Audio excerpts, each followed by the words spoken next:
The Adidas Adios 8, a shoe that came out almost 8 months ago, and in that time I have enjoyed it considerably. But now that I have over 100 miles in this shoe, I am thinking about the future of the series.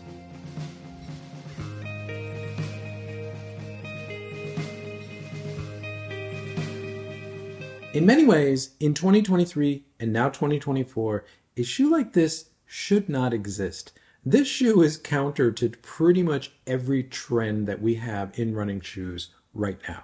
It is not max stacked. It is not max cushioned. It is not heavily rockered. It doesn't have a ton of technology in it.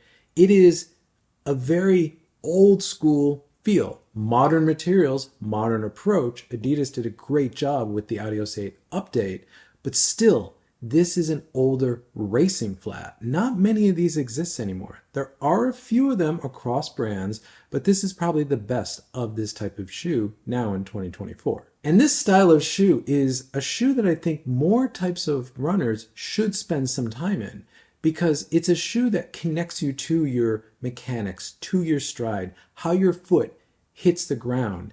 And by understanding that, it makes you a better runner. It makes the time you spend in those max stacked, heavily cushioned super shoes and all the other shoes that we have now in 2024 all the better, because you've worked on the fundamentals in this shoe. And that speaks to how I've been using this shoe. This is not a shoe that I run in very often. In fact, it's taken me 8 months to get it to 100 miles, because it's only a shoe that I pull out once every couple weeks, at best a couple times a month. Because it is a shoe that I use for form and mechanics tune-up. When I feel maybe a little imbalance in my stride or a different soreness that I'm not used to, I'll go back to this shoe as sort of first principles to understand how I'm running. You know, has something changed in my gait? Is my foot strike getting sloppy? Am I maybe not up on my toes the way I think I am? This is a great shoe to work on all those mechanics, and I've really relied on it for that type of stuff. I've done mostly easy running in this shoe, which is kind of counter to what Adidas, I think, really designed this to be, which is your classic racing flat. But I've found it really best for easy running. Now, I have done faster running in it. I especially like this for paces above 5K pace, approaching threshold, because there is no rocker in this shoe. This is a very simple shoe that forces you to work hard and really just gets out of the way. It's not just because it's such a minimal shoe, it's such a little amount of shoe. It's just that there's not a lot of foam, there's not much rocker in this shoe. It's that classic running shoe that forces you to depend on mechanics more than the technology or the engineering of the shoe to run fast. So for those faster workouts, again, above 5K pace, this is a great shoe for that as well. I also love it for hill reps because it is a shoe that puts an emphasis on being up on your toes by design, because of all this beautiful Lightstrike Pro in the forefoot and this great outsole that's on the outsole of this shoe. It really wants you up on your toe and really being efficient up on your toes. So for hill reps, especially uphill components of that, it's great. And as I said, for faster running, approaching threshold running, this is one of the best shoes that I've run in some time for that type of work. The durability of the shoe has been a big selling point for me. Quickly in June or July of last year of 2023, right after this shoe came out, it basically replaced the Nike Streakfly for me. It's not that I don't like the Nike Streakfly anymore. It's just that shoe is very, very delicate. And this shoe is not delicate. I found this gave me most of the feeling of the Streakfly. It's not as soft. It's not as flexible. We'll get to that. But it gave me a lot of that sort of mechanics tune-up, the ground feel I want, the proprioceptive feel that I want, in a much more durable package. Lightstrike Pro and Lightstrike 2.0 are much more substantial underfoot, even though there isn't much more shoe here. And this amazing outsole has been extremely durable. And in fact, after 100 miles in this outsole, especially on my right foot, which I'm very harsh on the right lateral forefoot of the shoe, this area, this shoe has just barely started to show wear in the rubber. I'm barely starting to wear the edge of the rubber off, which is pretty amazing because I'm really rough on that part of the shoe. But this shoe has really held up exceptionally well, better than a shoe that's this minimal really should. The upper on the shoe, I think, is probably Adidas's best upper from 2023. Now, I think the Takumi Sen 9 upper is maybe cleaner. It's simpler, but I think this one is better designed, and I think it fits a little bit better. This still has that floppy, felt-like tongue that's present on the Adios Pro 3 and the Boston 12. However, it's better on this shoe because it is gusseted, and you can see the gusset run along the medial side and the lateral side. So it keeps this really kind of floppy tongue centered on the foot, and it doesn't sort of wiggle around like it does on the Adios Pro 3 or the Boston 12. And it's been great. The eyelet chain in the shoe is extremely simple. The upper is very simple. There's no overlays except for this sort of plastic coating along the toe, which doesn't give me any problems, and I think it gives the toe box a little bit more volume. But it's been a brilliant update and a brilliant upper. The heel counter is soft in this shoe. It's not as soft as the Adios Pro 3, but it hasn't given me any problems. And in fact, I've seen that it's sort of molded a little bit more to my heel. So it really locks me down, though I know people have issues with the heel counters in the Adizero shoes, especially the 2023 models. This one's probably no different, but for me, it's giving me no problems.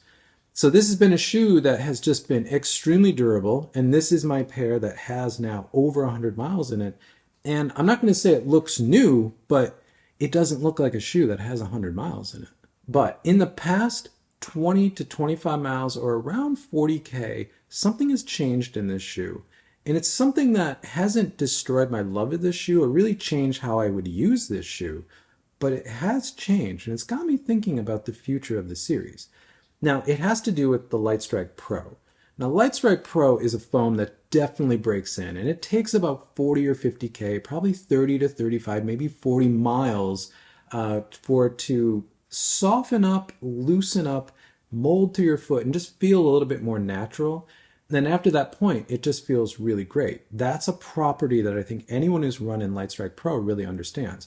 And this shoe's no different. But since there is so little foam in this shoe, there's only 20 mil of foam in the forefoot of the shoe, that's made another piece of technology of the shoe much more present. And that is this pink thing, the Energy Rod 2.0 system. Now, this is the forefoot shank that's been present in all Adios models since about 2014-15. What it is a midfoot shank that starts right here, goes into the heel a little bit. But what's different about this shoe is that it's got two wings on the lateral medial side that go up to the toe, and then it's got a centerpiece that goes up through the forefoot. Now, I described this in my initial impressions as feeling a little bit like a track spike because this is not a plated shoe. There's no rods in this shoe, and it doesn't feel that way. But when you're running in this shoe, this torsion shank, especially in the forefoot, you were aware of it, and there was a little stiffness and pop off of the toe that shouldn't be there in a shoe that has this little foam in it. And that really was by design because Adidas put that in here to provide stiffness to the shoe. Now, the shank traditionally stops the torsional twist in the shoe, and it does a great job, but Adidas has never put the shank all the way through the forefoot of the shoe. And this is the first model that had that. Now, when Lightstrike Pro was new, fresh, firm, I didn't ever really feel that. Like I said in the initial impressions, I did feel a little extra pop off the toe, but it wasn't really that present. I didn't really mind it.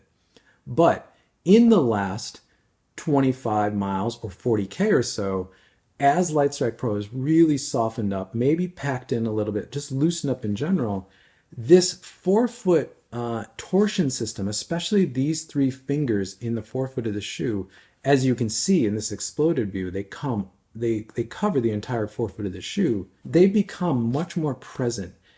I'm not going to say that I feel them, but I hear them, if that makes any sense. Now, this big piece of rubber on this shoe definitely protects the rods quite a bit, so they're not exactly slapping on the ground. But what I'm hearing is I am hearing more of a slapping motion in the shoe. This shoe sounds much more slappy to me now, and it feels a little harsher to run in. And I think that harshness is feeling the torsion system much more in the forefoot of the shoe. It's not a deal breaker, and I'm kind of nitpicking on it, but it's made me think about what is the future of this platform. The torsion system has always been part of the Adizero range, especially the Adios series. And as you can see from the outsoles of these three shoes, which are the Boston 9, the Adios 5, and the SL20, all from 2020. So these are older shoes, but I think these were probably the best example of the torsion system in Adizero shoes.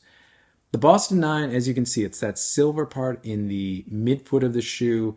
It goes into the heel a little bit. If you look on the medial side of the heel, you can see it dip in, and it stays out of the forefoot. As you can see, there's white foam under the rubber, but it doesn't go into the forefoot. You see the exact same thing in the Adios 5 in the middle, but the shank on the Adios 5 and the SL20, the black thing on the Adios 5 and the orange thing on the SL20, I believe are the same design. So if you look at the SL20, you can see that the shank is in the midfoot, but you can see the lateral medial finger coming up the shank into the forefoot. Don't go very far up into the forefoot, and there's nothing in the middle of the forefoot. And then in the heel, it goes down into the medial side, which gives some stability there for pronation, but it stays out of the lateral side for heel striking. And what this gives you is definitely the control of the torsional twist of the shoe going into the forefoot and the heel a little bit of the shoe, but it doesn't cover the forefoot of the shoe at all. So you're just getting the feel of the foam. Now in the Boston 9 and the Adios 5, that was getting the feel of boost underfoot. In the SL20, that was the first shoe that had Light Strike in it. Not Light Strike Pro, just Light Strike in it. But you got a very pure feel of the foam with the beautiful Continental rubber as the outsole in the forefoot of all three of these shoes. And that was a very distinct feeling. I'm going to guess that a lot of you watching this channel actually caught the video that accidentally went up on a certain channel that gave us the glimpse of the forbidden red shoe, or the Adios 9. In fact, all the information we know about the Adios 9 comes from this single video. The fact that the shoe even exists comes from this video because we've seen nothing else about the shoe. But in that video, the Adidas product person was telling the person they were talking to that the Adios 9 will be a pure Light Strike Pro midsole with no stiffening agent in it. Now, I think when that person was saying that, they were saying there's no rods in that shoe. And that makes sense because to have a 20 mil in the forefoot, around probably 28 in the heel, given that the Adios 9 probably will be similar dimensions to the Adios 8, you just couldn't put rods in that because you would feel them. They would be very annoying. I think the Takumi Sen 9 and 10 are really pressing the boundaries of where you can put rods in a shoe with that minimal amount of foam. You definitely can't do it in the Adios 9. But it's also gotten me thinking that the shoe that we saw in that video didn't seem complete. If you remember watching it when they were flipping the shoe over, it didn't look like it had the outsole on it, or it looked like it only had the top part of the midsole on it. There was nothing on the bottom of it. So I don't think we saw a complete shoe there, but I also expect the Adios 9 to have the shank in it. The Adios for the past 10 years has had a shank in it. But what I'm hoping, it has the shank of what I just showed, like the Adios 5 or the SL20, the original SL20, in that it's only in the forefoot, dips into the heel a little bit, maybe stabilizes the forefoot just a tiny bit, but it doesn't have that third rod that goes through the middle, and it doesn't go all the way up into the toe. We just have pure Light Strike Pro in the forefoot. I would love to see the big piece of rubber that's on the forefoot of the Adios 8 on that shoe. But I would also be totally happy with the same type of rubber system that's on the Adios Pro 3, that very thin Continental rubber, because I think that would give the shoe amazing ground feel and would make it much lighter than the Adios 8 as well. So I am quite excited about the Adios 9. I'm looking forward to what that shoe actually is. I cannot wait to see more information about it. But I hope that Adidas goes back to the drawing board a little bit with the energy rod system, because while it works when everything is firm and stiff and new and fresh out of the box, as things break down, it just becomes more present, and it probably becomes a little bit too present for at least my taste, and I expect a lot of other people's taste. Thank you for making it to the end of the video. If you like this type of content, consider subscribing. You'll see more content from me pop up in your feed. If not, drop a like on this video because it helps this channel continue to grow, which I always appreciate. And with that, I'll catch you in the next one.